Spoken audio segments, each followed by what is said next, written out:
Hello students, good morning. Problem already send केलेला आहे, liquidation 1. Okay. First problem as always आपण काय करणार आहोत, इझी घेणार आहोत. ठीक आहे.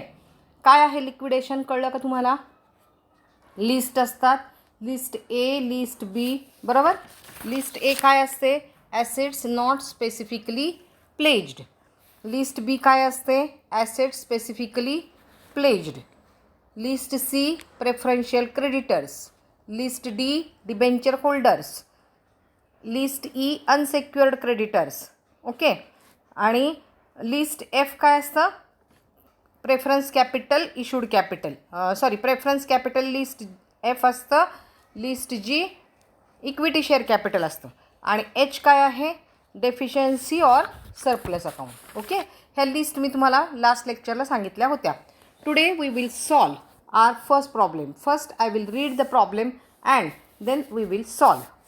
So, the following information was extracted from the books of S.S. Shinde Limited Company on 31st March. Okay. आता ह्या सगळ्या लिस्ट दिलेल्या आहेत. त्या लिस्ट मी तुम्हाला सांगणार आहे, ते तुम्ही तुमच्या नोटबुकवरती लिहून घ्यायचे. प्रॉब्लेम लिहिला आहे का नोटबुकवरती? ओके. आता लगेचच आपण ते लिहूया. कॅश इन हँड कुठल्या लिस्टमध्ये येईल? A. Stock in trade into bracket estimated to produce ₹30,000. म्हणजेच काय? स्टॉक 40,000चा आहे, पण आपल्याला त्याच्यापासून किती पैसे मिळणार आहेत? 30,000. लिस्ट एला येईल, बरोबर. काय आहे लिस्ट ए? कशाशी रिलेटेड आहे?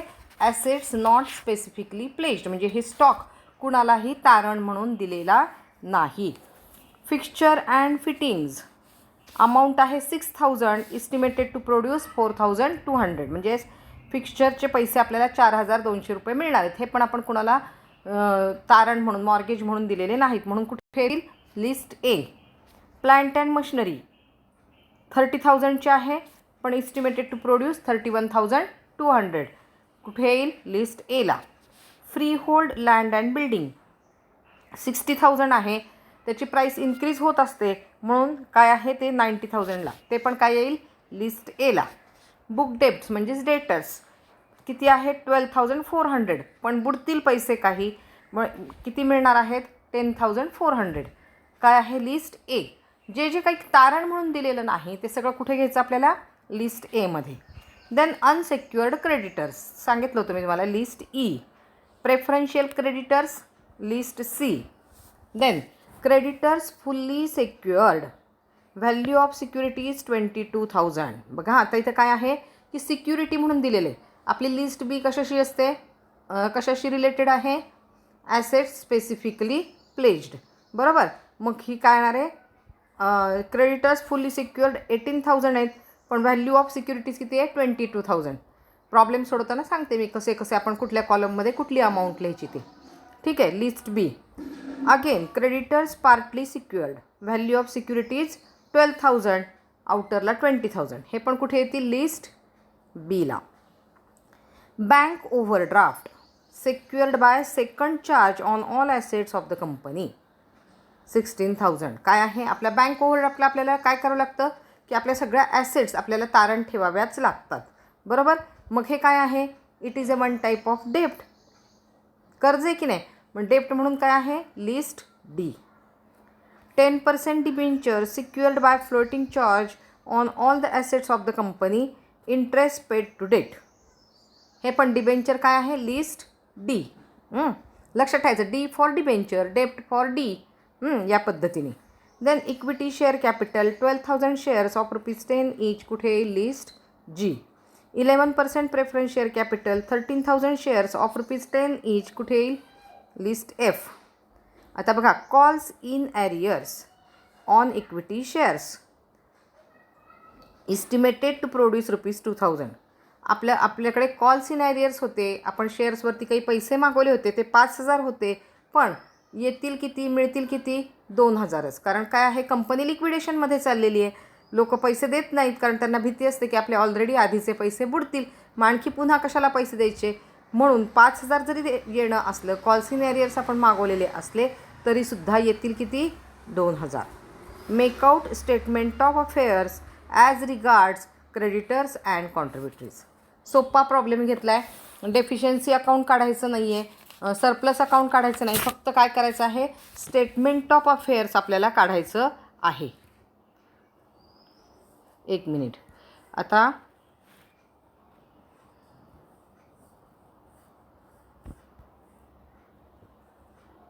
हे आपण स्टेटमेंट ऑफ अफेअर्स आहे तुमच्याकडे, तुम्ही तुमच्या नोटबुकमध्ये सगळं उतरून काढलेलंच असेल असं मला वाटतं आहे. म्हणजे मी सांगितलं होतं तुम्हाला, it is your responsibility. Okay, आखून घ्यायचं आहे, कसं आखायचं काय ते तुमच्या पुढे आहे सगळं. Statement of affairs as on 31 March. 2 column करायचे आहेत. पहिल्यांदा ॲसेट्स आणि estimated realisable value. Okay, so first काय असतं, लिस्ट ए पासून आपण स्टार्ट करणार आहोत. काय आहे, list A is related with assets not specifically pledged. आपण आता ए लिहिलं होतं की नाही, सगळीकडे आपण प्रॉब्लेम सॉल्व करताना ABC असं लिहिलेलं आहे. अकॉर्डिंग टू दॅट आता आपण इथे लिहिणार आहोत. सर्वात पहिल्यांदा काय लिहायचं असतं, कॅश इन हँड. रिअलायझेबल व्हॅल्यू घ्यायची सगळी.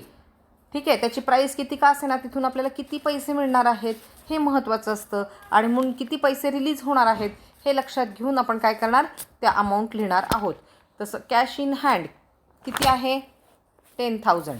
सन्ड्री डेटर्स ए लिस्ट जे लिहिलेलं आहे की नाही आपण, ते सगळं इथे एका खाली एक घ्यायचं. Sundry debtors 10,400. Calls in arrears 2,000. Free hold land and building ब्रॅकेटमधल्या सगळ्या कॉल्स इन एरियर्स 2,000 आहे. स्टॉक किती आहे, 30,000. Free hold land and building 90,000. Plant and machinery 31,200. Fixture and fitting 4,200. Okay, आता ह्याची टोटल घ्यायची. ही टोटल आली 1,77,800. सगळी लिस्ट एमधली. कॉल्स इन एरियर्स शेवटी होतं लिस्ट एमधलं, पण आपण काय केलं ते लिहून घेतलं. म्हणजे पहिल्यांदा प्रॉब्लेम सोडवताना सगळ्या लिस्ट डिसाईड करून घ्यायच्या, कोणत्या लिस्टच्या अंडर हा आयटम येणार आहे हे पाहायचं आणि मगच प्रॉब्लेम सोडवायला सुरुवात करायची. ओके, देन नेक्स्ट आहे ती लाईन कट मारून टाकायची. आणि नंतर काय आहे पुन्हा, asset specifically pledged as per list B. A list संपली, आता लिस्ट काय झाली, बी स्टार्ट झाली.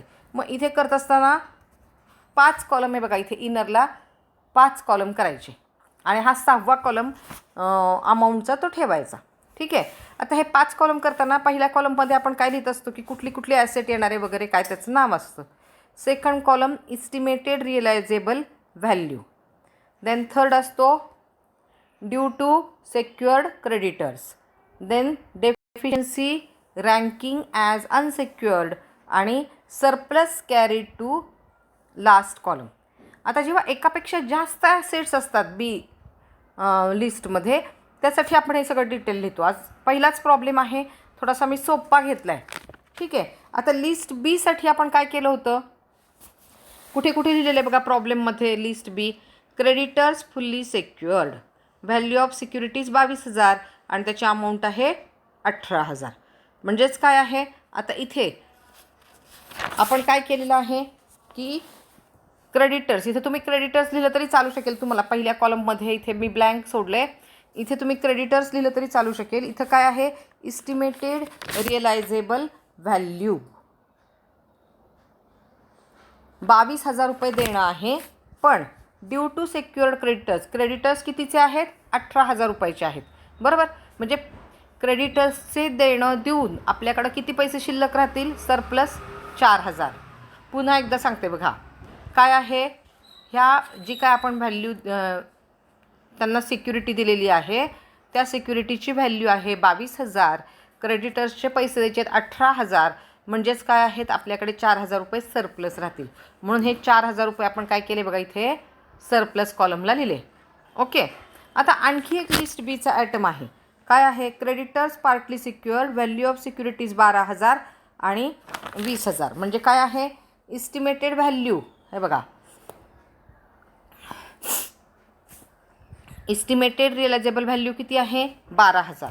क्रेडिटर्सचं देणं किती आहे, 20,000. म्हणजे आणखी 8,000 रुपये काय होते आपल्याला कमी पडतात. डेफिशियन्सी 8,000. लक्षात येते. इस्टिमेटेड रिअलायझेबल व्हॅल्यू किती आहे, 12,000. ड्यू टू सेक्युअर्ड क्रेडिटर्स किती आहे, 20,000. It means deficiency 8,000. लक्षात आलं. तर अशा पद्धतीने हा लिस्ट लिहायची आहे. म्हणजे आता आपल्याकडे बघा किती रुपये झाले, 8,000 डेफिशियन्सी, 4,000 सरप्लस, बरोबर.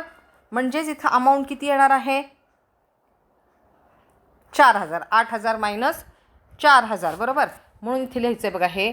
नेक्स्ट लिहिले estimated surplus from assets specifically pledged किती आहे, 4,000. ओके.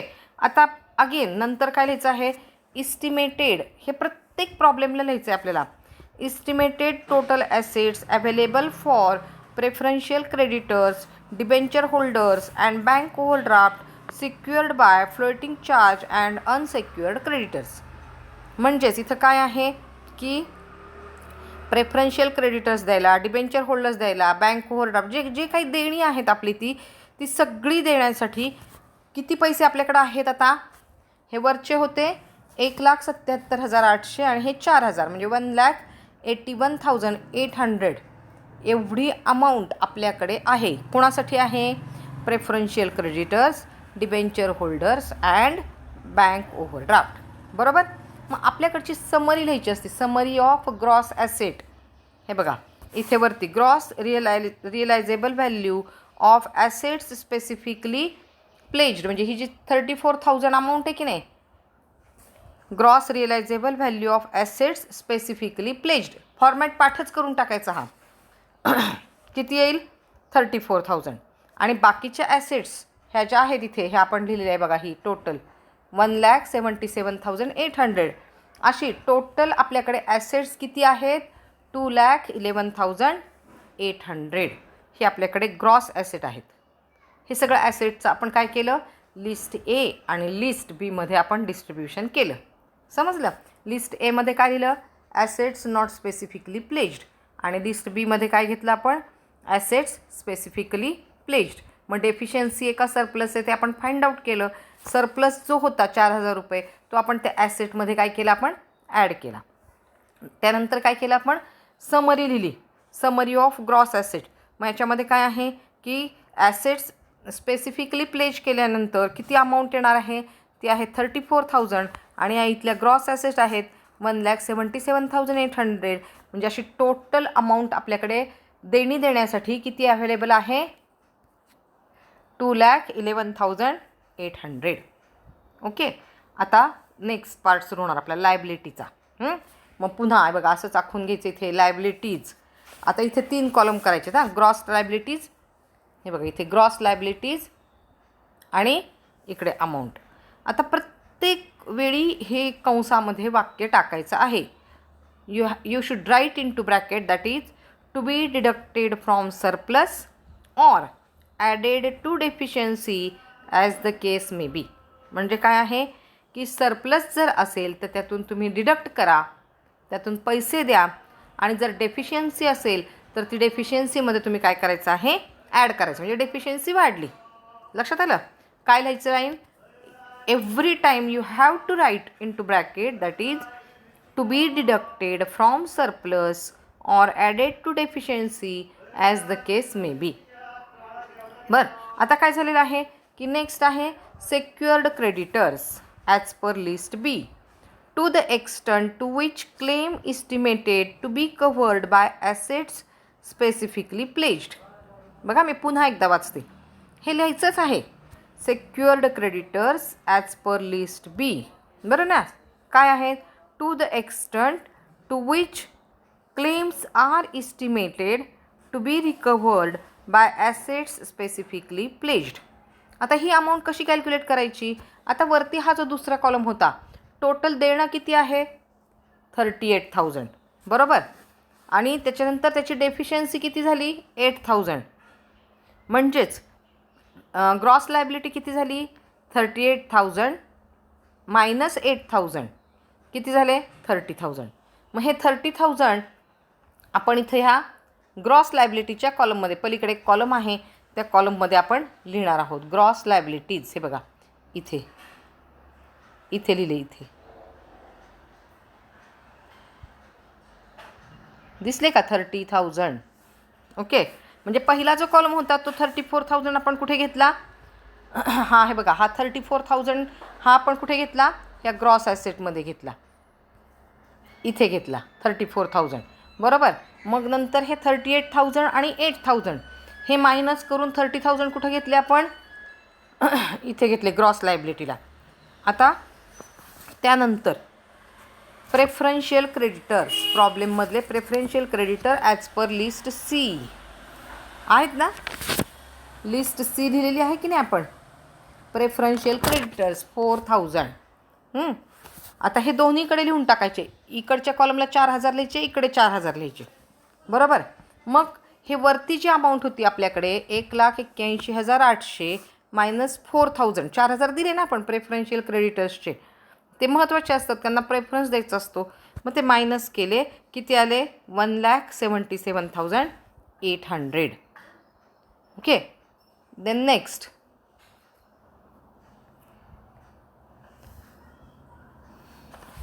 आता नेक्स्ट काय आहे. प्रेफरन्शियल क्रेडिटर झाल्यानंतर सी लिस्ट झाली. आता लिस्ट डी. डीमध्ये काय आहे डिबेंचर होल्डर्स किती आहेत 1,00,000. दोन्हीकडे लिहायचे, इकडे पण 1,00,000 लिहायचे, इकडे पण 1,00,000 लिहायचे. मग इथे जे 1,77,800 होते त्यातून मायनस 1,00,000 गेले. अमाऊंट किती राहिली शिल्लक आपल्याकडे 77,800. ओके. एक एक एक एक लायबिलिटीज पेड ऑफ करत यायच्यात. त्यानंतर आणखी एक बँक लिस्ट आहे, ती आहे बँक ओव्हरड्राफ्ट. किती आहे 16,000. ते पण 16,000 आहे बघा bank overdraft as per list D. ते पण लेस केले. अमाऊंट किती राहिली 61,800. आता ही अमाऊंट कुणासाठी आहे तर हा सरप्लस आहे. आपल्याकडे पैसे आहेत. पैसे आहेत म्हणजे सरप्लस आहे. म्हणजेच estimated surplus as regards debenture holders and bank overdrafts. ठीक आहे. या लोकांना देण्यासाठी किती रुपये शिल्लक राहिले आपल्याकडे 61,800. आणि लिस्ट कुठपर्यंत आल्यात आपल्या डीपर्यंत आल्यात बरोबर. A B C D. A B तर आपले ॲसेटच असते, सी आणि डी आपण दिले. आता ई लिस्ट काय आहे अनसेक्युअर्ड क्रेडिटर्स. अनसेक्युअर्ड क्रेडिटर्समध्ये काय काय आहे अनसेक्युअर्ड क्रेडिटर्स 1,40,000 आहेत ना प्रॉब्लेममध्ये दिलेले बरोबर. 1,40,000 इनरला लिहिले आपण. हे बघा unsecured creditors 1,40,000. Then partly secured creditors on specific assets. मागचे ते 8,000 होते की नाही, तिसरा कॉलम राहिलेला डेफिशियन्सीचा 8,000 रुपये कमी पडत होते. ते 8,000 तरी आपल्याला द्यावेच लागणार आहेत म्हणून 8,000 इथं दिले. म्हणजे असे टोटल अनसेक्युअर्ड क्रेडिटर्स किती आहेत आपले 1,48,000. हे बघा दोन्ही कॉलममध्ये हे 1,48,000 लिहायचे आहेत. इकडे पण लिहायचे आणि इकडे पण लिहायचे बघा 1,48,000. आता ही ग्रॉस लायबिलिटी किती झाली वरची सगळी टोटल 2,98,000. ठीक आहे. आता आपल्याकडे अमाऊंट किती होती 61,800 आणि आपण देणं किती काढलं 1,48,000. पैसे कमी पडत आहेत. पैसे कमी पडले म्हणजे काय डेफिशियन्सी. म्हणजेच 1,48,000 मायनस 61,800. पैसे किती कमी पडले, किती डेफिशियन्सी आली 86,200. दोघांची मायनस केली आणि मग त्याला नाव दिलं. आता इथे जर सरप्लस असतं तर सरप्लस लिहिलं असतं, पण इथे काय आहे डेफिशियन्सी आहे. Estimated deficiency as regards creditors being the difference between gross liabilities and gross assets बरोबर. आता मग ही डेफिशियन्सी आहे 86,200. एवढीच डेफिशियन्सी आहे का नाही. का आपल्याला अजून कोणाकोणाची देणी द्यायची आहेत. आपल्याला प्रेफरन्शियल क्रेडिटर्स द्यायचे आहेत, आपल्याला इक्विटी शेअर्सचे पैसे द्यायचे आहेत. अशी टोटल डेफिशियन्सी आपल्याला कॅल्क्युलेट करायची आहे. आता लिस्ट कुठपर्यंत झाल्या होत्या आपल्या लिस्ट ई झाली होती. आता लिस्ट एफ काय आहे 13,000 preference shares of ₹10 each fully paid as per list F. हे बघा इथे लिस्ट एफ किती होते हे 1,30,000. Then 12,000 equity shares of ₹10 each fully paid called up as per list G प्रमाणे किती आहेत 1,20,000. पण आपण काय केलेलं आहे कॉल सिनॅरियर्स होते आपले त्याचे लेस इररिकव्हरेबल अनपेड कॉल्स. आपले किती होते कॉल सिनॅरियर्स 5,000 पण आपले रिकवर किती झाले 2,000. म्हणजे किती राहिले यायचे 3,000. म्हणजेच टोटल शेअर कॅपिटल कितीचं आहे आपलं 1,17,000. हा पॉईंट लक्षात आला का तुमच्या. इक्विटी शेअर्स टोटल केवढ्याचे होते 1,20,000ची. आणि आपण काय केलं त्याच्यावरती, कॉल्सचे ॲरियर्स होते 5,000. या 5,000मधले 2,000 फक्त काय आले आपले पैसे आले, म्हणजे राहिले किती 3,000. मग 3,000 हे मायनस करायचे. मग किती शेअर कॅपिटल आहे 1,70,000. म्हणजे हे प्रेफरन्सचे 1,30,000 आणि इक्विटी शेअर्सचे 1,70,000 असं देणं आहे. आणि वरचे हे 86,200 हे आहेच आहेत. आणि या सगळ्याची टोटल आली 3,33,200. हा काय आहे आपली डेफिशियन्सी आहे. जर आपण डेफिशियन्सी अकाउंट काढलं तर आपलं हे डेफिशियन्सी अकाउंट यामध्ये टॅली झालं पाहिजे. म्हणजेच डेफिशियन्सीची टोटल किती आली पाहिजे 3,33,200. पहिलाच प्रॉब्लेम आहे तो तुम्हाला समजावा म्हणून मी थोडंसं डिटेलमध्ये घेतलं आणि छोटासा घेतला प्रॉब्लेम की जेणेकरून तुम्हाला समजेल.